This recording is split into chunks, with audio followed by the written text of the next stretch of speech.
저 오른쪽에 있는 인물은 오랜만에 등장을 했어요. 권력에 취하면 점점점 최측근 양정철 전 비서관의 경고장 얘기입니다.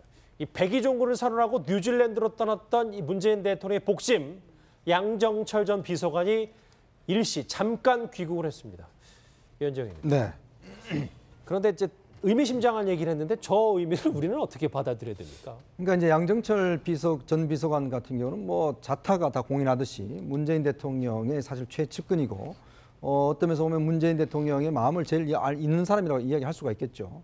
근데 지금 이제 그러니까 그 청와대가 이제 들어가고 난 다음에 본인은 이제 사실은 모든 걸 버리고 사실 유지는 떠났지 않습니까? 그렇죠. 근데 지금 이제 아들 군 입대 문제 때문에 이제 잠시 들어와 있는데 이제 이 이야기 자체가 상당히 좀 의미 깊은 것 같아요. 왜냐하면 지금 문재인 정부가 들어와서서 이제 처음에 조각을 하고 뭐 아직까지는 조각이 완전히 끝났지 않지 않습니까?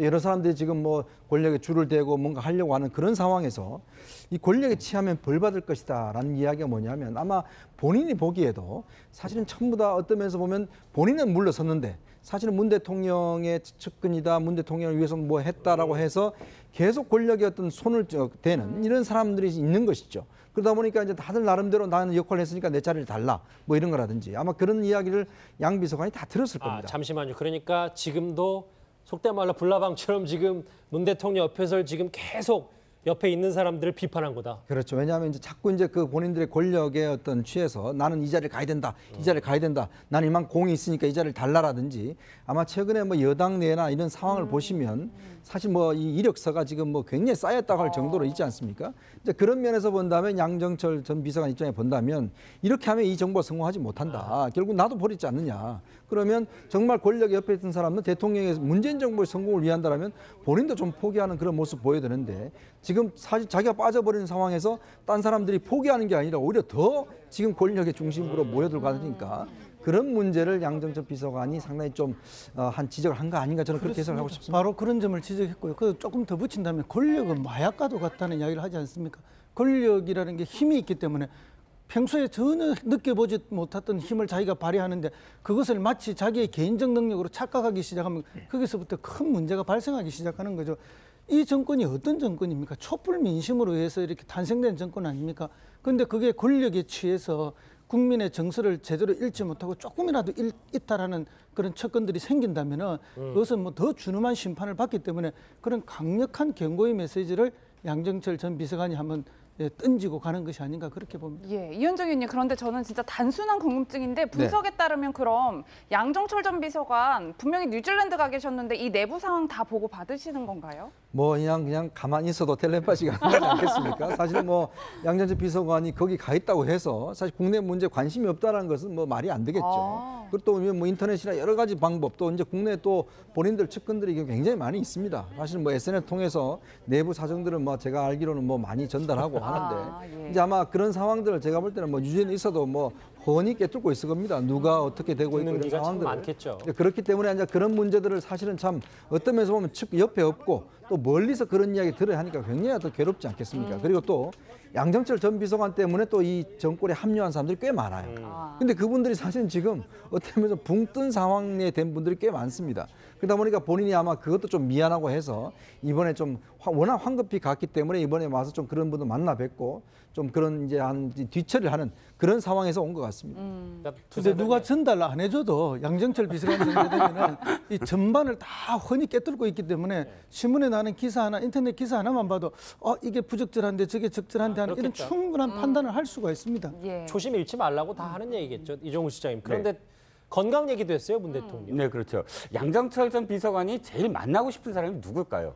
저는 문 대통령이라고 봅니다. 그러니까 정치적인 의도 말고 정말로 그렇게 모셨던 사람이고 보고 싶죠. 진짜 예. 대통령 됐는데 대통령 이후에 한 번도 못 만났잖아요. 예. 그런데 실제로 주변에서 권했답니다. 아니 뭐 그 다시 뉴질랜드로 떠날 건데 잠시 인사라도 드리고 가라 했는데 절대 그러지 않겠다라고 하면서 사실은 자신이 모셨던 주군에 대한 어떤 건강 걱정 그것으로 주군이라는 표현은 너무 저 그렇습니까? 어쨌든 뭐 자신이 그 모셨던 후보 그러니까 대통령에 건강에 대해서 사실 하고 싶은 이야기를 그냥 건강을 빌려서 했다. 그러니까 뭐 한 방미하고 바로 또 G20 가고 하는 그런 타이트한 일정 때문에 건강을 주변에서 좀 챙겨야 된다. 건강 좀 쉬시라고 해라라는 말로 애둘러 사실은 자신이 모셨던 대통령에 대한 그런 메시지랄까요? 내가 돌아왔습니다 하는 그런 메시지로 전 들렸습니다. 양정철 전 비서관은 이 목소리 문 대통령이 들었는지 모르겠네요. 사실 사흘간의 짧은 휴식 마치고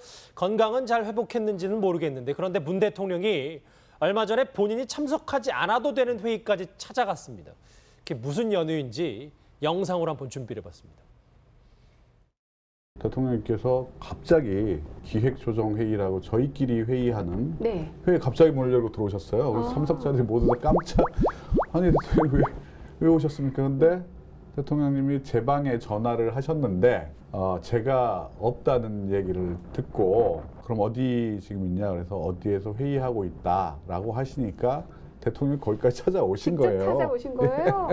네. 그래서 거기 참석자들이 모두 다 깜짝 놀라서 순간 네, 뭐 저도 회의하고 있는데 사장님이 문 열고 들어오시면 정말 깜짝 놀랄 그렇죠. 것 같은데 직원들이 긴장을 많이 해야 될 것 같아요. 그렇죠. 뭐 옛날처럼 본관에 떨어져 있으면 걸어서 5분 걸리는 거리 아닙니까? 그러면 뭐 대통령을 만날 이유가 없는 거죠. 그리고 이제 상급자는 항상 하급자를 불러서 자기 방에 불러서 보거든요. 상급자가 하급자의 방에 가거나 회의실에 가는 경우는 이 공직사에 있을 수 없는 그렇죠, 룰입니다. 예. 그럴 때 가면은 공무원들이 깜짝 놀라요. 저도 부지사 할 때 각 그 과장님들 계신 방에 직접 몇 번 가봤습니다. 그럼 다 놀래가 뻘떡 일어납니다. 그런 공 대통령 교수님이 아닙니까? 결례를 범하셨군요. 네, 제가 결례를 보면 거죠. 근데 사실은 한번 가보고 싶은 생각도 있어요. 어떻게 일하고 있는지, 어떻게 무슨 말을 하고 있는지. 근데 대통령이 이제 가까이 계시니까 이게 청와대 비수동은 건물이 3층밖에 안 다 낮은 건물입니다. 그러니까 한 층만 내려가면 직원들이 다 일하고 있고 그리고 층마다 조그마한 회의실들이 있습니다. 회의를 많이 해야 되니까. 근데 이제 이거는 기획조정 회의니까 회의실이 조금 큰 데서 했을 텐데요. 이제 열고 들어가니 이런 회의는 뭐 비서실장이 참여하나 그렇지 않고 관련 수석 몇 명, 관련 비서관 몇 명 이렇게 하는 회의들이거든요. 근데 직접 대통령이 문을 열고 들어왔으니 참석자들이 다 깜짝 놀랄 수밖에 그렇겠죠. 없죠. 그렇기 때문에 집무실을 이리 옮긴 것이 정말 잘한 겁니다. 예. 방금 전에 본 영상 여러분들께서 도대체 무슨 영상인지 궁금해하신 분들 많을 텐데 저게 지금 고민정 청와대 부대변인과 윤영창 수석의 인터뷰 내용은 저게 청와대 공식 유튜브 채널이라 그래요. 이제 앞으로 저 유튜브 채널을 통해서 저렇게 그 청와대 사람들의 이제 어떤 소소한 뒷얘기들을 저 인터뷰 형식으로 꾸며서 매일매일 저렇게 저기 보시면 뭐 예능 프로 못지않게 뭐 자막도 처리하고요. 인터뷰도 한다고 하는데 앞으로 좀 저희도 주목해서 봐야 될 것 같습니다. 결국 저것도 소통이 중심일 텐데 박지훈 변호사님. 그런데 문 대통령 최측근인 김경수 의원이 탁현민 행정관 내가 추천했다 뭐 이런 얘기를 했습니다. 탁현민 행정관 이야기는 뭐 끝까지 나오고 있기 때문에 아마 김경수 의원이 SNS 글을 좀 올렸습니다. 그 내용 이런 겁니다. 탁현민 교수한테 미안한 마음이 있어서 글을 올린다. 대선 후에 자유롭게 살 사람을 본인이 이제 와가지고 끌어들였다는 얘기를 하면서 또 그 위에 그런 얘기에서 탁현민 교수의 가장 적임자로 생각이 되고 이렇게 계속 비판하는 것 자체가 좀 문제가 있는 게 아니냐. 사실과 허구가 뒤엉켜 있다 그러고 최종적 판단은 국민의 몫이라면서 어쩌면 탁현민 논란이 계속 지속적으로 되고 있는데 김경수 의원도 탁현민을 어떤 옹호하는 그런 논리를 좀 하기 때문에 뭐 네티즌이나 누리꾼들 사이에는 또 이것도 사실 문제가 되는 그런 상황입니다. 지금 보니까 뭐 남성연대 아름다운 일이 뭐 비꼬는 뭐 저기도 있지만 뭐 저렇게 아직까지 김경수 의원의 두둔에도 불구하고 여러 가지 뭐 목소리를 내는 분들도 있어요. 예, 이런 와중에 이제 이현정 의원님 모레죠. 수요일에 문재인 대통령이 여야 대표 영수회담을 제의했는데 홍준표 자유한국당 대표는 또 거절을 했어요.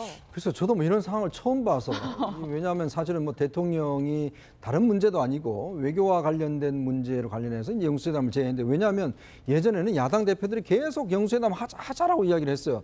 그 대통령이 이제 한번 만나주고 했는데 이번에는 대통령 만나자 하는데 야당 대표가 만납니다 안 갑니다 이렇게 이야기를 하고 있거든요. 예. 그러니까 그거는 왜냐하면 제가 보니까 홍준표 대표가 지난번에도 보면 이제 추미애 대표만 찾아갔잖아요. 그랬죠. 그러니까 이제 다른 사람들하고 같이 만나지 않겠다는 뜻 같아요. 즉 대통령이 나만 부르면 가겠는데 옆에 뭐 이혜원 대표나 뭐 이 박주선 비대위원장 이런 사람들 좀 끼지 말고 대통령 그냥 단둘이서 조용히 만나자 이런 사인 것 같습니다. 왜냐하면 지금 이 홍준표 대표 입장에서는 이게 지금 다당구도가 아니라 지금 양당제로 양당구도로 가야 된다.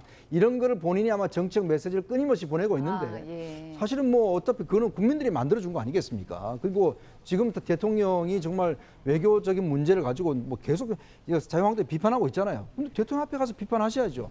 이거 잘못됐습니다. 이거 잘못하신 겁니다. 이렇게 이야기를 했어야죠. 당연히 그건 저는 야당 대표로서 할 일이라고 보거든요. 그래놓고 계속 대변인 통해서만 한다는 것 자체가 보면 저는 앞뒤가 맞지 않는 이야기라고 봅니다. 이현정 의원님과 비슷하게 이제 바른정당 이해훈 대표도 오늘 이 청와대 제안을 거절한 홍준표 대표에 대해서 이렇게 얘기했습니다. 들어보시죠. 저는 좀 답답합니다. 지금 대한민국 그렇게 한가한 때가 아니고 갈 길이 무척 바쁘거든요. 우리가 똘똘 뭉쳐서 이 문제를 대응해도 지금 시간이 모자랄 판인데 애들도 아니고 감정풀이나 하면서 토라져 있을 그런 한가한 때는 아니라고 봅니다. 한때는 대통령이 되겠다고 하셨던 그런 지도자가 되겠다고 하시는 분이라면 그렇게 개인적인 사사로운 감정보다는 나라를 우선 생각해 주셔야 됩니다. 애들도 아니고 왜 토라지냐 뭐 이런 얘기를 하시는데 이종근 실장님. 네네. 일단 여당은 뭐 싫으면 오지 말라 뭐 이런 겁니까? 그렇죠. 그런데 일단 청와대는 끝까지 설득을 하겠다. 이를테면 한미 FTA 때문에 얼굴을 붉히지 않겠다고 하신다면 의제를 바꾸겠다까지 해서 설득을 하는데 근데 안 오신다면 이 회담 자체가 사실은 굉장히 큰 어떤 문제가 아니기 때문에 그대로 강행할 가능성이 큽니다. 그대로 강행할 가능성이 크다. 알겠습니다.